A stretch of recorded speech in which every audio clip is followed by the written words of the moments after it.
Agosto de 1942. A guerra se intensifica na frente oriental. Dois generais confrontam-se na batalha mais sangrenta da história. Os alemães são liderados por um estrategista brilhante, que se sente mais à vontade atrás de uma mesa do que no campo de batalha. Já seu equivalente russo gosta de briga e lidera do front. Eles podem estar a quilômetros de distância, mas em suas mentes, os generais estão diante de uma mesma mesa. Dois especialistas militares da atualidade entrarão em suas mentes para dissecar seus movimentos estratégicos. Uma equipe de peritos avaliará suas armas, recursos. Se você não tiver a roupa certa, corre o perigo de morrer. E poder de fogo, para revelar como a Batalha de Stalingrado foi vencida. Generais em Guerra, a Batalha de Stalingrado. Junho de 1941. Hitler está preparado para lançar a maior campanha militar da história, a invasão da União Soviética. O tenente-general Friedrich Paulus, de 50 anos, é o cérebro por trás da operação e tem o codinome de Barbarossa. Nos últimos 7 meses, Paulus vem aperfeiçoando seu plano.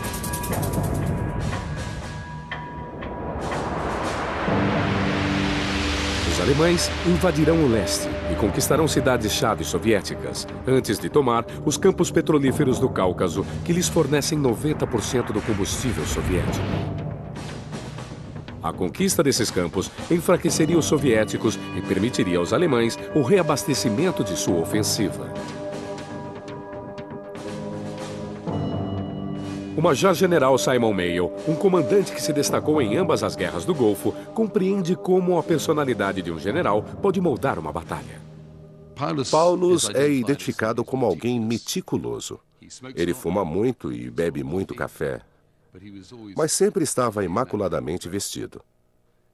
Adora a mesa de planejamento, adora jogos de guerra. Ele adora os problemas que estão se formando. E serve na Polônia e na França, com incrível eficácia.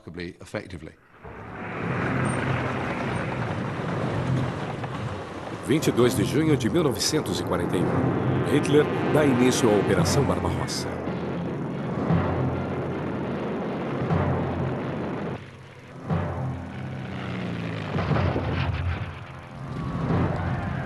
Três milhões de soldados lançam-se através da fronteira para a União Soviética e dão início a um novo tipo de operação militar.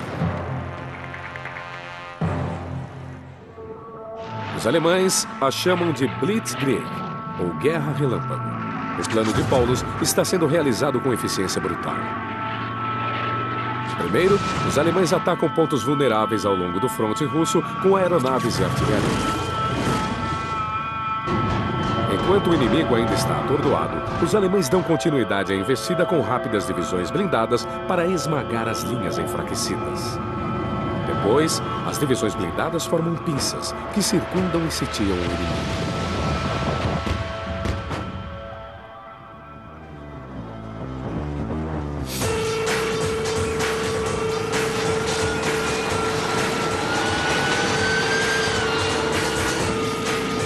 À frente desses ataques relâmpagos, com seu poder impressionante estão os panzers alemães, veículos blindados de combate.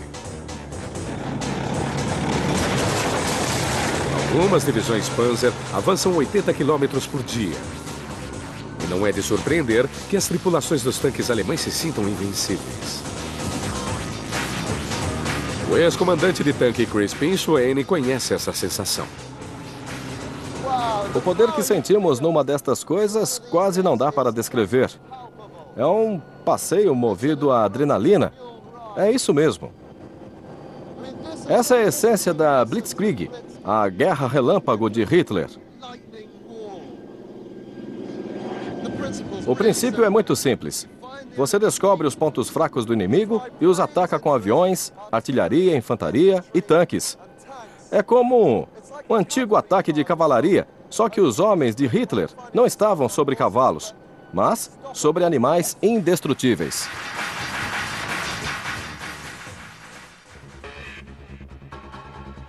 Em Em apenas 3 semanas, a irrefreável Blitzkrieg alemã tira a vida de 2 milhões de russos.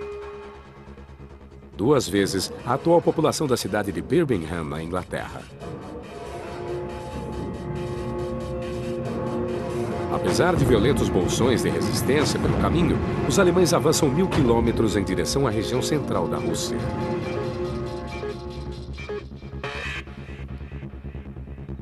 No verão de 1942, os importantes campos petrolíferos do Cáucaso estão bem à frente dos alemães. Mas então, Hitler muda o plano. Ele decide dividir o ataque. Metade do exército se separará para capturar a cidade de Stalingrado.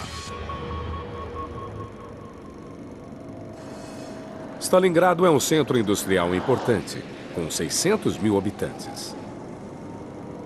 Mas para Hitler, não é apenas o significado estratégico da cidade que a define como um alvo, mas também seu nome.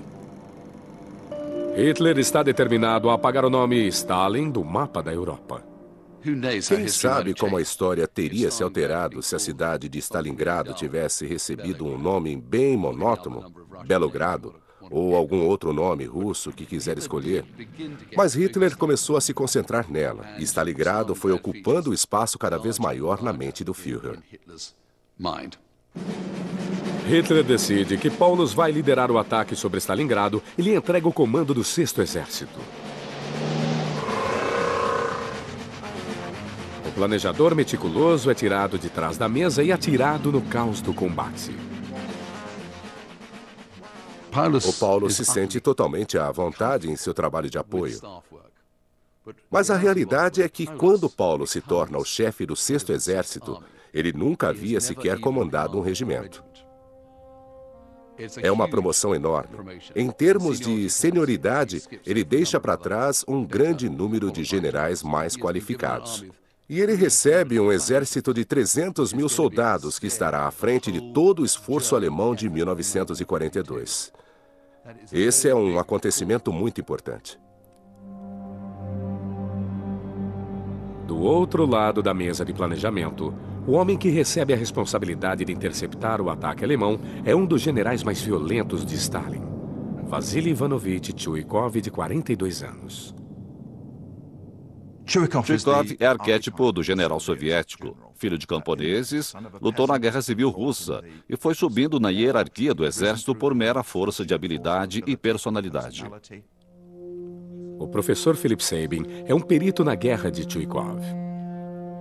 Ele é um comandante agressivo, disposto a pressionar seus homens, disposto a lhes pedir que deem suas vidas e que possam manter suas posições até o último homem e que possam levar o inimigo com eles.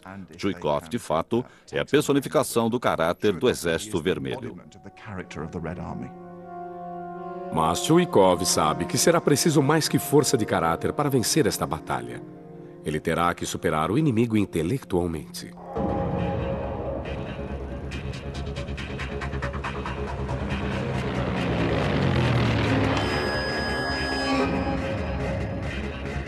Conforme ele observa o exército alemão engolir as planícies russas em sua inexorável investida para o leste, Chuikov percebe que ele nunca poderá igualar sua superioridade técnica e tática em campo aberto. Ele tem muito pouco espaço para manobra. Chuikov, de fato, tem 2 opções. Ele pode se ater ao lema do até o último homem, ou ele pode conduzir uma retirada tática, abrindo mão de terreno gradualmente e se afastando para a cidade de Stalingrado. Chuikov sabe que se conseguir atrair Paulus para a cidade, pode ter uma chance contra ele. Ele não permitirá que a Batalha de Stalingrado seja travada como um duelo entre cavalheiros em campo aberto.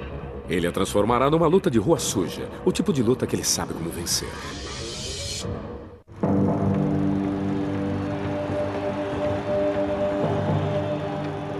Conforme Chuikov começa a puxar seu exército para dentro da cidade, Stalin tem uma difícil decisão a tomar. Stalingrado está ameaçada. As fábricas e os habitantes deveriam ser evacuados? Nessa ocasião, eles decidem pela não evacuação. E creio que o motivo primário tenha sido político. Stalingrado é vista como um último reduto a ser defendido. Um meio de encorajar as tropas a lutar mais por sua defesa é dizer que os civis vão permanecer lá para manter a cidade viva o máximo possível, para que as pessoas que vão defendê-la tenham algo a mais para defender além de escombros.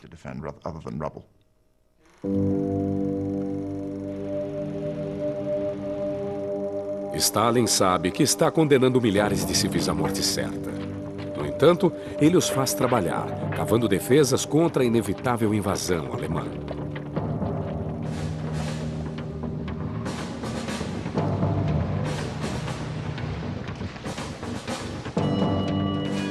As opções de ataque do general Paulus são limitadas pela localização e distribuição da cidade. Stalingrado tem o rio Volga atrás de si, que funciona como uma barreira natural, evitando que os alemães usem um ataque em pinça para cercar a cidade.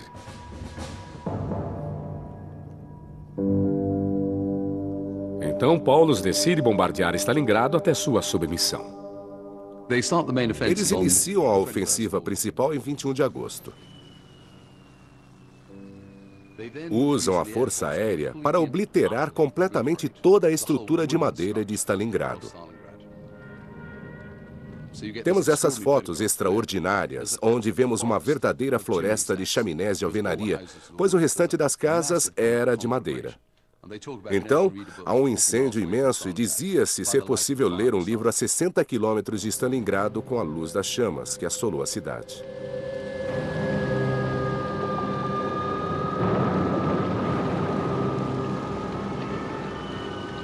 Apenas no primeiro dia, bombas de 600 aviões incineram cerca de 40 mil civis.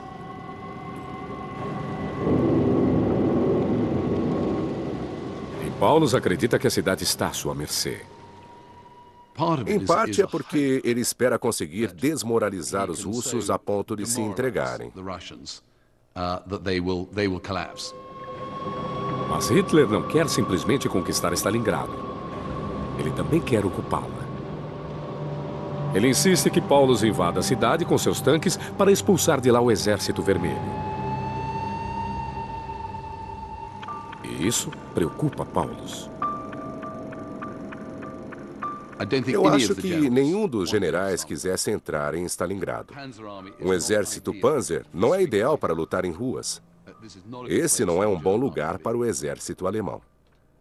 É exatamente aquilo em que qualquer comandante, particularmente no exército alemão, não quer se envolver enquanto ocupavam-se com blitzkrieg, manobras e mobilidade.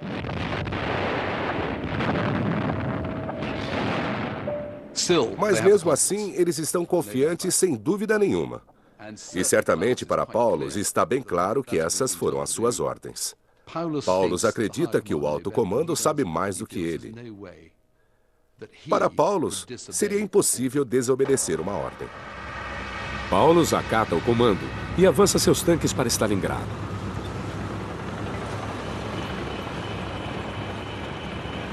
Mas seu bombardeamento impiedoso da cidade acabaria por atrapalhar suas tropas. Embora, obviamente, isso cause tremenda confusão, carnificina e destruição, isso não intimida os habitantes e cria enormes quantidades de escombros que bloqueiam as ruas com muito mais eficácia do que as barricadas criadas pelos civis soviéticos. Tanques precisam de espaço para se movimentar direito. O ex-comandante de tanque Kristkin Schwenne aprendeu isso por experiência. Os tanques são mais eficazes em campo aberto, fora das cidades, onde eles têm visibilidade por longas distâncias e podem localizar e destruir alvos. Em se tratando de cidades, é algo muito diferente. Foi exatamente o que as divisões Panzer do Hitler descobriram quando entraram em Stalingrado. Eles tinham reduzido a cidade a escombros, mas esses escombros agora os prejudicavam. Conforme os tanques se moviam por esse ambiente urbano, eles se viam presos em pequenas ruas e vielas. Os russos perceberam isso e colocaram atiradores com fuzis antitanques no topo dos edifícios para atacar os tanques alemães lá embaixo. E isso os tornou muito vulneráveis. O problema é que não consigo erguer o canhão principal o suficiente para responder ao ataque. E se o inimigo acertar um tiro através da fina blindagem do topo do tanque, ele pode ricochetear aqui dentro, pelas várias partes de metal, ferindo ou matando a tripulação e inutilizando o tanque. E se isso acontecer, então não tenho outra opção a não ser sair. Chuikov deliberadamente coloca suas tropas cara a cara com os alemães em uma estratégia que ele chama de abraçar o inimigo. Os alemães no ataque não podiam usar sua artilharia e nem certamente sua força aérea com segurança, porque poderiam atingir seus próprios homens. Então, por vários motivos, a cidade favorece os que se defendem, e particularmente os soviéticos que se defendem contra a alta tecnologia e a proficiência tática dos alemães. Chuikov sabe que precisa penetrar na linha de tiro, no efetivo alcance da artilharia e força aérea. Isso significa que ele precisa ficar o mais próximo possível da infantaria alemã. Ele tem a tática de abraçar o inimigo, de ficar a uma distância não maior do que um arremesso de granada. Os russos talvez estejam mais dispostos a se aproximar e a se engajar nesse tipo de luta de sarjeta, e Chuikov aproveita isso e os encoraja. Chuikov equipa seus homens para a luta homem a homem com granadas, pistolas e espadas bastante afiadas.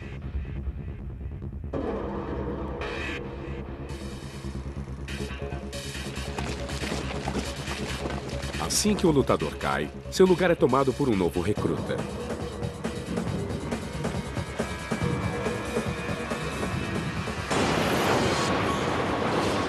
Para alguns, esta é sua primeira experiência em batalha. Para muitos, suas vidas não devem durar mais que 24 horas. Temos que ser bem claros. Isso foi simplesmente um ralador de carne no que diz respeito aos russos. Não importava o nível de treinamento que o soldado russo tinha. Bastava que ele estivesse vivo, carregasse um rifle com munição suficiente, algumas minas e muitas granadas. Alguns novos recrutas preferem fugir ao invés de esperar por uma bala alemã. Mas a deserção é punida com brutalidade inflexível.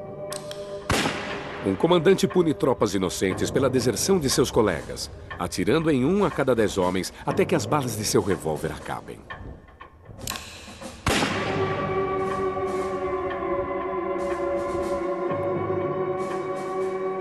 Apesar de Chuikov liderar um regime tão brutal, sua coragem inabalável conquista o respeito de seus homens.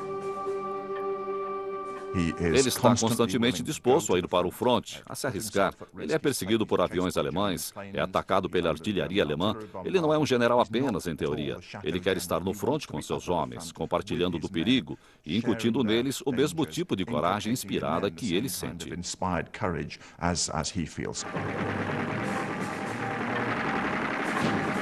De sua experiência em primeira mão nessa guerra suja, Chuikov pode dar a seus soldados algumas palavras de conselho práticas.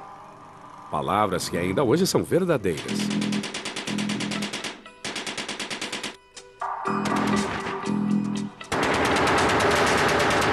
Atire a granada primeiro. Uma rajada da sua submetralhadora sobre o que sobrou. Mais adiante, uma granada e vá adiante. Varra tudo com a sua submetralhadora e avance. Chuikov estava escrevendo um manual de como as forças especiais de hoje invadem um edifício. Nós liberamos uma sala e o modo que fazemos isso é invadindo-a muito rapidamente, surpreendendo o inimigo, dominando o local. Dá para ver a sala em sua totalidade. A casa tem que ser checada sistematicamente para se ter certeza de que finalmente cada sala está liberada. Lutar tão de perto não é o tipo de combate que as tropas alemãs da Segunda Guerra Mundial apreciam.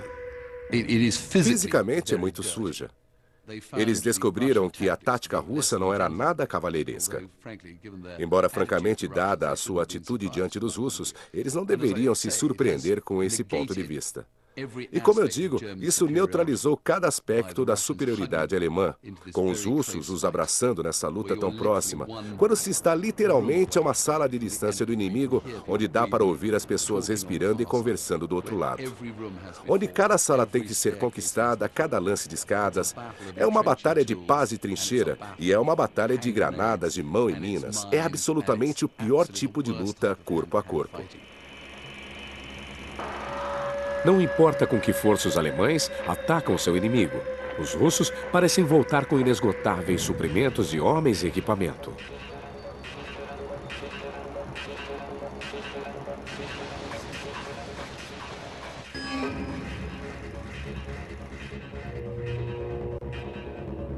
Eles eram trazidos por balsa do outro lado do rio Volga, de uma terra ainda sob controle soviético. Chuikov sabe que para sobreviver, ele tem que manter essa linha vital aberta. Ele prioriza a defesa da área de Ancoradouro contra os ataques dos tanques e infantaria alemães. Coloca uma guarnição na estação ferroviária próxima e a transforma numa fortaleza. Faz o mesmo com outras posições defensivas estratégicas. Os soviéticos são muito bons na identificação de edifícios defensáveis. Eles criam essas fortalezas com vários andares, que são extremamente difíceis para os alemães atacarem com sucesso.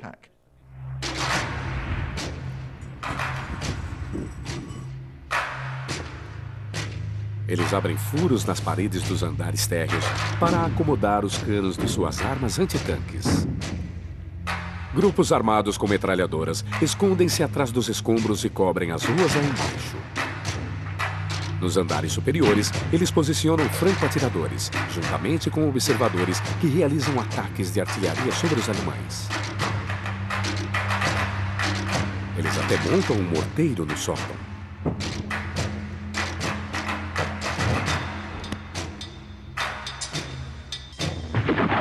Essas fortalezas são defendidas ferozmente. Russos e alemães lutam pelo controle em lutas épicas sala a sala.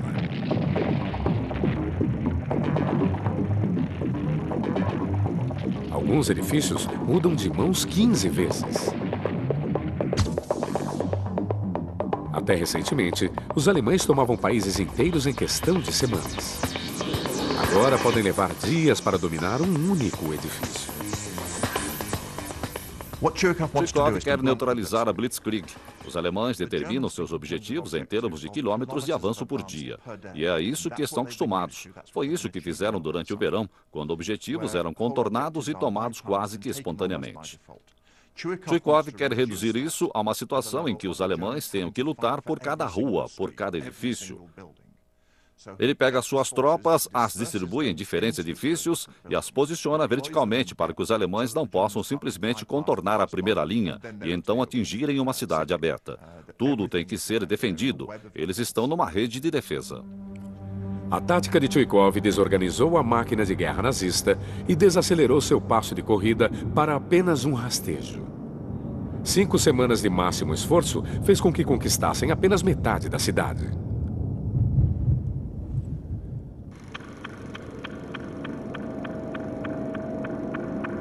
A Batalha de Stalingrado não está aplicando na União Soviética o rápido nocaute que Hitler esperava.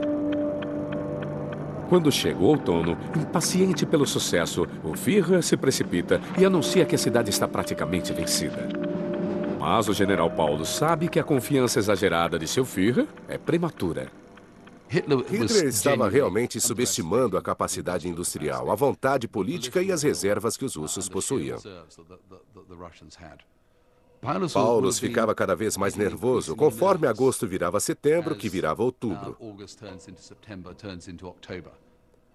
No fundo de suas mentes, mais o inverno se aproximava. Quanto mais o tempo passava, mais dura ficava a resistência russa. Mais a assumida vitória dos alemães começava a ser temperada por um realismo terrível, sobre o que eles podem de fato realizar e o que acontecerá se eles não vencerem. É a história de horror de qualquer jogo de guerra. E os horrores não terminam aqui para Paulus e seus homens. O parafuso psicológico está prestes a ser apertado ainda mais.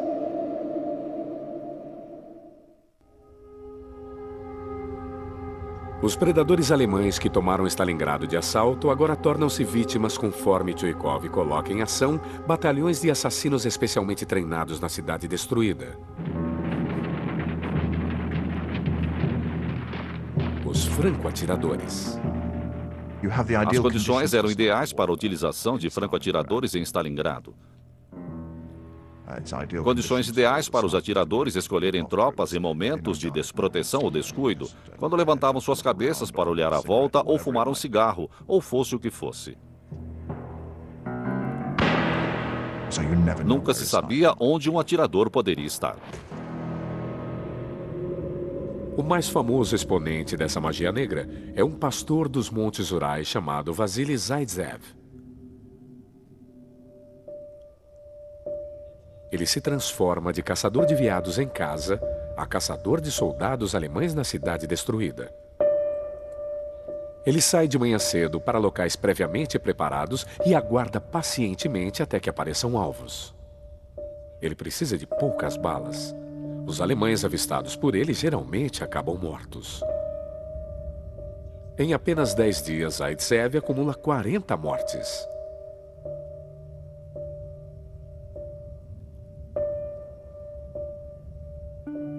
Chuikov rapidamente explora o valor propagandístico de seus atiradores estrelas, publicando no Jornal do Exército diariamente o número de inimigos mortos e fotos dos ilustres atiradores. Como no mundo moderno temos a cultura de celebridade, estatisticamente nos identificamos muito mais com indivíduos pela glória do que com as massas. Então, na Segunda Guerra Mundial, os atiradores foram elevados a representantes da heróica defesa da cidade pelas forças soviéticas. Todo mundo pode achar que está fazendo um trabalho como o de Zaitsev. Mesmo se você só tiver um rifle comum e pode ter matado apenas um alemão, você pode pensar que está a caminho de se tornar alguém como Zaitsev, entende? É um modelo a se almejar. Ele dá uma face humana àquilo que, ao contrário, seria um matadouro imensamente desmoralizante e desencorajador.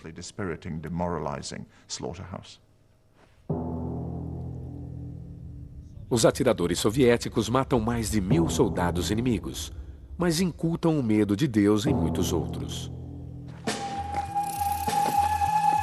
Os atiradores escapam pelos esgotos como ratos.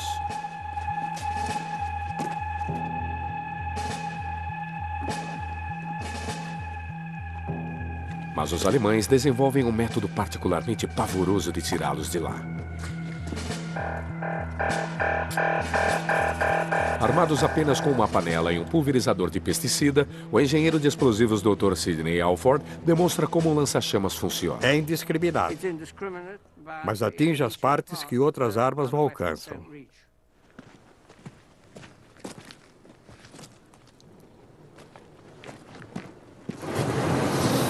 O fluxo de líquido em chamas de um lança-chamas alemão pode penetrar pelo menor dos espaços e incendiar um soldado russo escondido.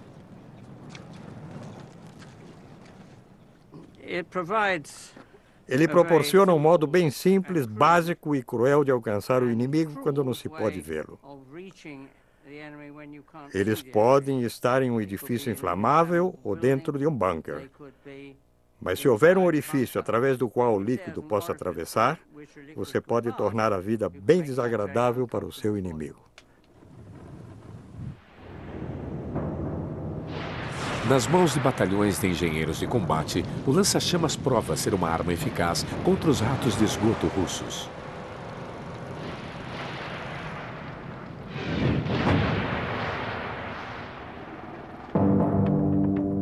Com o auxílio desses engenheiros de elite, Paulus força seu caminho até o Volga, espremendo os soviéticos contra as margens do rio.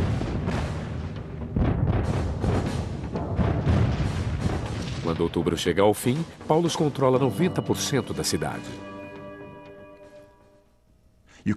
Você pode pensar que não ajuda muito controlar 10% de Stalingrado, mas na verdade é muito, muito importante, porque enquanto ele ainda se aguenta nessas poucas áreas de escombros às margens do Volga, ele está amarrando enormes forças alemãs. Ele ganha tempo. As áreas de ancoradouro são absolutamente cruciais nisso. São os pontos através dos quais seus reforços e seus suprimentos fluem. Se os alemães conseguirem atravessar e conquistar essas áreas, terão efetivamente capturado a cidade.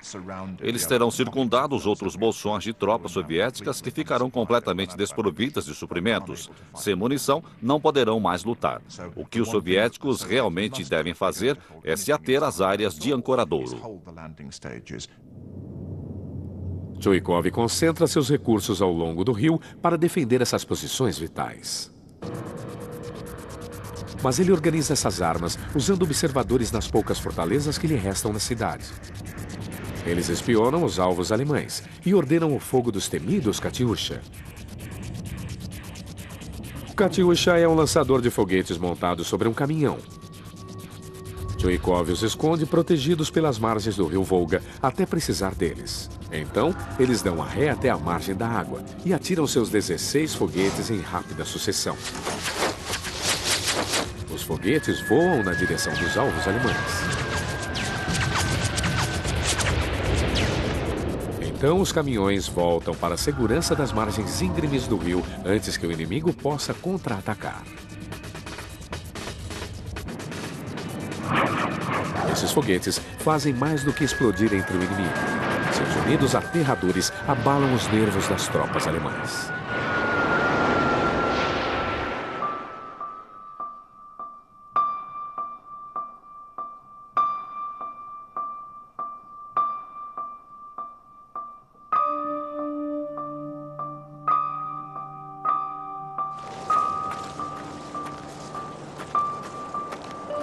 Mas quando chega novembro, as tropas dos dois lados têm que enfrentar um inimigo comum e extremamente brutal. O inverno russo. Aqueles que já atravessaram o inverno ficam realmente nervosos. Eles não têm ilusões. A temperatura despencará e o tempo fechará sobre eles. Será um verdadeiro pesadelo para a tripulação dos tanques, que terá que acender fogueiras sob seus motores todas as noites para simplesmente impedir que o combustível congele. Não poderão enterrar seus mortos. O exército que estiver mais bem preparado para essas condições extremas terá uma nítida vantagem. O Crispin, vestido como um soldado alemão em Stalingrado, está usando um uniforme padrão que foi distribuído para cada um dos soldados e está usando botas sem as solas. O historiador militar Andrew Robert Shaw e o ex-oficial do exército britânico Crispin Swaine testarão a eficácia do uniforme dos dois lados. Está confortável? Mas primeiro, Andrew faz Crispin passar por alguns testes simples. É um parafuso e uma porca. Este fica nesta mão e este nesta. Junte os dois. Foi fácil? Sim, foi. Foi o que pensei. A próxima coisa, apenas estenda sua mão direita e vou colocar isto sobre você e quando eu deixar cair, só quero ver quanto tempo você leva até pegá-lo. Muito bem, são 25 centímetros. A seguir, Crispin, dentro de um caminhão refrigerado, sujeita-se a um frio igual ao do inverno de Stalingrado. Primeiro, usando um uniforme alemão. Depois, um uniforme russo. Divirta-se. Ele vestirá os dois por 30 minutos a menos 20 graus centígrados. Será monitorado por uma câmera térmica. As áreas mais claras da imagem mostram onde o calor está escapando. De vez em quando eu tremo, porque o uniforme não é muito confortável. Parece que ele tende mais para o lado da moda do que para o lado da utilidade. Dá para ver o calor irradiando de seu rosto e debaixo dos braços. Tem bastante calor vindo dali. Na verdade, estou sentindo agora, bem mais nos dedos dos pés também. Está sendo uma experiência levemente desagradável. É como se eu estivesse entrando num saco de dormir. Sinto como se eu pudesse me aconchegar num canto, segurando minha arma em posição e ficar sentado até o fim. Onde tínhamos antes muito calor amarelo e branco, saindo de debaixo dos braços e de outros lugares, tudo bem. E quanto às mãos, elas parecem perfeitamente bem. Quase não há calor saindo delas. Na verdade, acabei de perceber que o meu dedo do gatilho das duas mãos está gelado. Então eu coloco para fora e para dentro da luva e consigo mexer minhas mãos dentro das luvas. Se eu quiser atirar, posso fazer isto rapidamente e terei todos os meus dedos à disposição. As pontas dos meus dedos agora estão adormecidas. Eu me encostei e a parte de trás do capacete tocou na parte de trás do meu pescoço. E está muito gelada mesmo, é aço. Eu acho que a maior parte do tempo eles só queriam terminar a batalha para poder se esquentar. Mataram um russo para poder roubar o seu uniforme. 30 minutos depois, Crispin está liberado. Tudo bem? Tudo. Certo, sente-se. O frio extremo desacelera as células nervosas que transmitem informação para o cérebro, tornando mais difícil para uma pessoa realizar tarefas manuais simples. Eu derrubei. Eu consegui atarrachar, mas não estou sentindo os meus dedões. Você conseguiu. Muito bem, pode devolver. Muito bem. Agora você vai usar a mão direita para frente. Segure aí. Certo, vamos. Foi um total de 43. Foram só 25 da última vez. É consideravelmente pior. Você está bem desta vez. Um nesta mão, um nesta. Tente. Só tenho que mostrar que não estou com frio. Foi incrível. Tudo bem. Certo, sem tudo frio. bem. Isso realmente foi impressionante. É. Vamos deixar o Crispin se degelar depois de sua dose dupla de Stalingrado. Para os soldados alemães, em 1942, não há alívio instantâneo semelhante contra o frio. Eles ainda estão usando seus uniformes de verão, porque seus líderes arrogantemente pensaram que teriam derrotado os russos antes do início do inverno. Agora Stalin precisa que Chuikov aguente um pouco mais.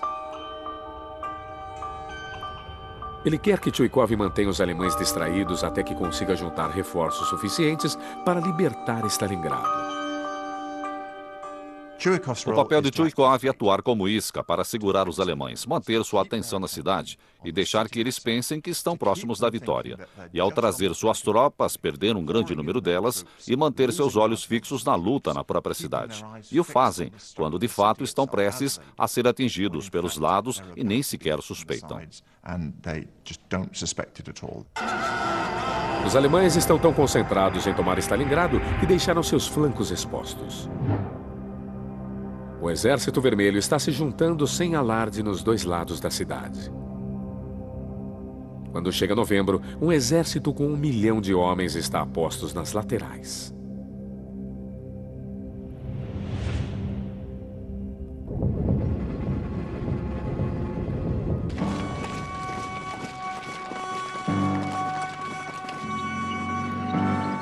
Paulus vislumbra a tempestade de aço que está por vir. A Luftwaffe estava voando sobre o outro lado do Volga e podiam ver as tropas que se juntavam para apoiar Stalingrado. Todas as informações que vinham de suas unidades de flanqueamento diziam que os russos estavam planejando algo grande, mas não conseguiram convencer Berlim ou o quartel-general de Hitler. A 2.000 quilômetros dali, Hitler, acreditando que a batalha esteja praticamente vencida, ignora o aviso.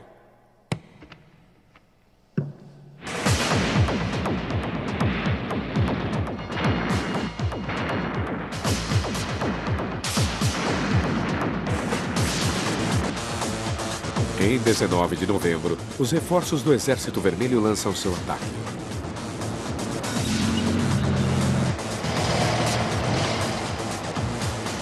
Mas conforme chegam notícias da ofensiva, Paulus não tem certeza sobre como reagir. Ele faz uma avaliação da situação. Envia para Hitler e espera por ordens sobre como devem escapar ou sobre como Hitler planeja a permanência deles em Stalingrado durante o inverno.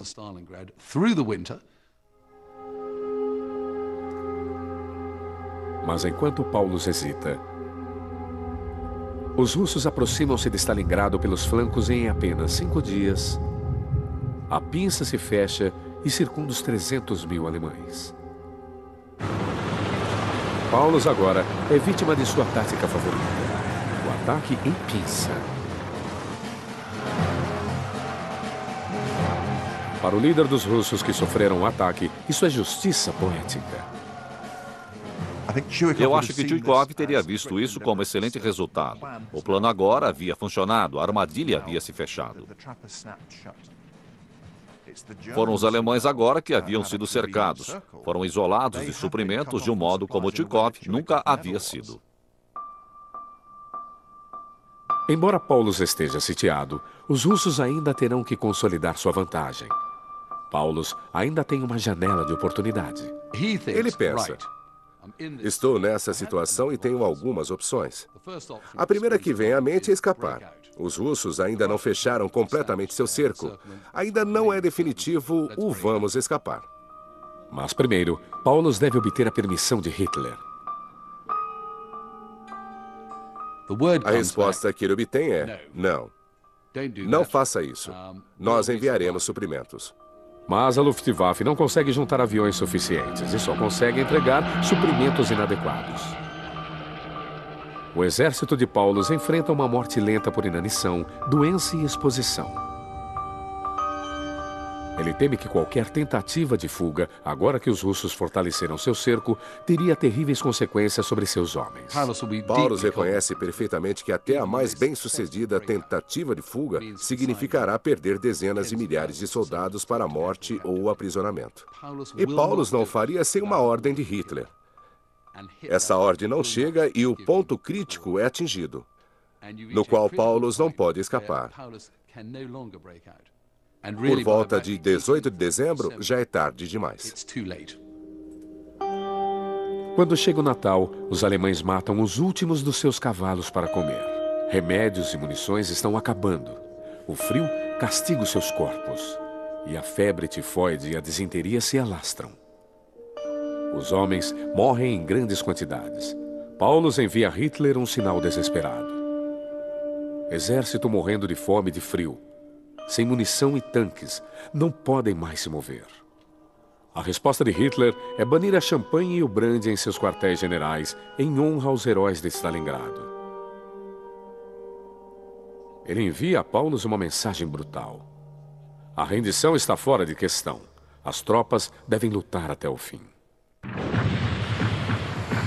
Conforme o ataque em pinça dos soviéticos fortalece seu aperto sobre Paulus e Tchekov aperta o nó por dentro, o líder alemão se tortura por arrependimento.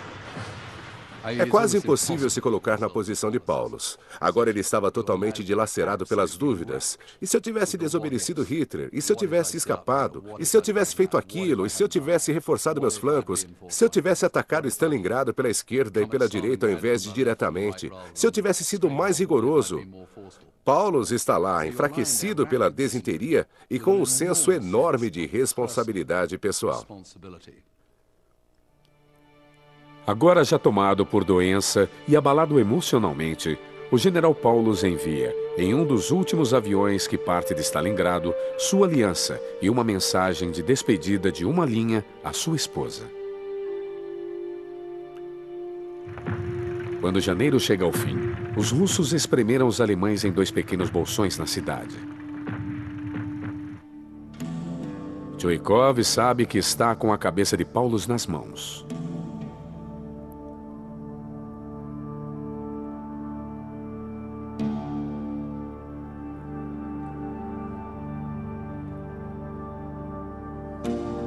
Paulus, agora um prisioneiro em seu próprio posto de comando, observa de mãos atadas conforme seu exército se desintegra à sua volta.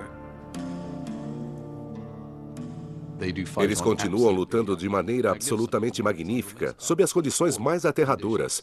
Não há mais chance de retirar os feridos. Eles compreendem perfeitamente que só há 2 modos de saírem dali: mortos ou como prisioneiros. Hitler reconhece o sacrifício de Paulus e o promove a marechal de campo. Mas Paulus sabe o que essa promoção realmente significa.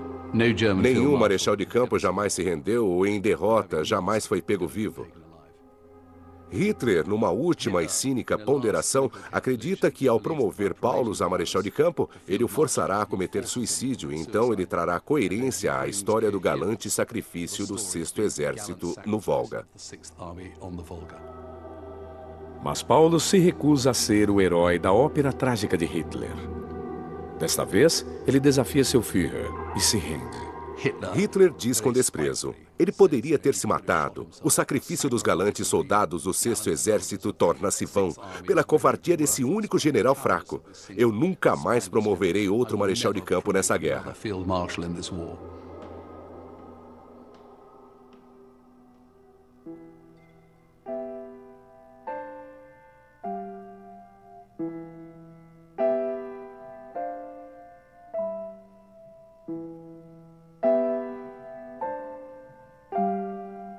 Em 31 de janeiro, imundo, definhado e quase desfalecendo, Paulus se entrega aos russos. A batalha termina para Chuikov com os comandantes alemães se rendendo numa posição muito evocativa, onde os orgulhosos oficiais prussianos foram reduzidos à total destituição e têm que implorar por suas vidas e pelas vidas de seus homens ao filo de um camponês. Acho que esse camponês deve ter ficado muito orgulhoso.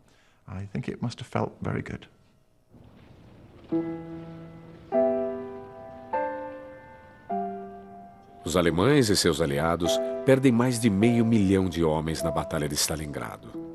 Paulus sente-se responsável por suas mortes.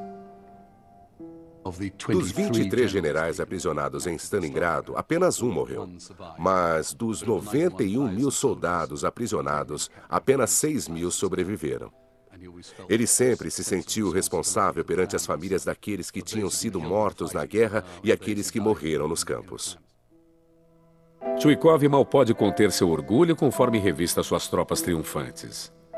Homens corajosos, que passaram por tantas coisas, agora esvaem-se em lágrimas. 500 mil de soldados soviéticos estão mortos, juntamente com dezenas de milhares de civis. Mas seu sacrifício mudou o destino da guerra para os russos. De agora em diante, os alemães não lutam pela vitória, mas sim pela sobrevivência.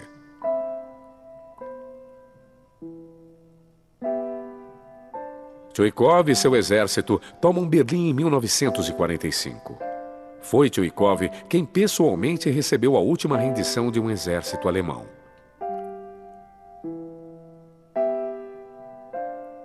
O marechal de campo Friedrich Paulus passa o resto da guerra aprisionado. E nunca mais vê sua esposa. A esposa dele morre em 49 e, em 1953, Paulus recebe permissão para morar na Alemanha Oriental. Ele desenvolve uma doença neuromotora.